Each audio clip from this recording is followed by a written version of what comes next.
Hello. तर आजची सुरुवात होती कोहळ्याच्या ज्यूसने.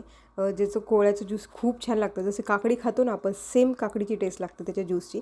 त्यानंतर कालच नेमका पपाया आणला होता पटेल ब्रदर्सवरनं. तो पपाया कट केला आणि अर्धा मुलांना खायला दिला आणि बाकीचा जो होता तो ठेवून दिला डब्यामध्ये कट करून.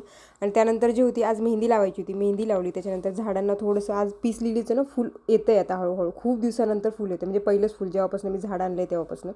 तर खूप छान असं फूल येत होतं. त्याच्यामुळे म्हटलं चला आज घरातले सगळे जी झाडं असतात त्याची निगा करूयात. आणि घरामध्ये ना ते एक फ्रेंडने खत दिलं होतं, त्याचं आमच्याकडे त्याला मळी म्हणतात, त्याचं सेम तसंच वास होता. आज खत दिल्याच्यानंतर ते अख्खा दिवसभर ते खत त्याचा वास घरामध्ये येत होता.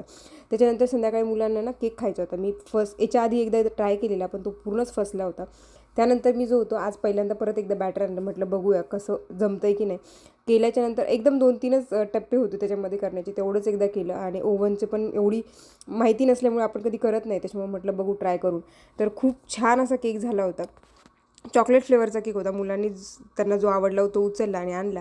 आता तुम्हाला दाखवते. हा बघा केक इतका छान झाला होता, तो इतका स्पॉन्जी की एकदम मस्त. आणि विदाऊट क्रीम होतं तर मुलांना द्यायला काहीच हरकत नाही. तसं पण खूप कधीतरी केला जातो, त्याच्यामुळं हरकत नाही द्यायला. आणि तुम्हाला दाखवते मी, गरम गरम असा छान केक दिसत होता. हे बघा एकदम अशा छान वाफा निघत होत्या. तर आजचा व्हिडिओ तुम्हाला कसा वाटला परत भेटूया उद्या. तोपर्यंत बाय बाय.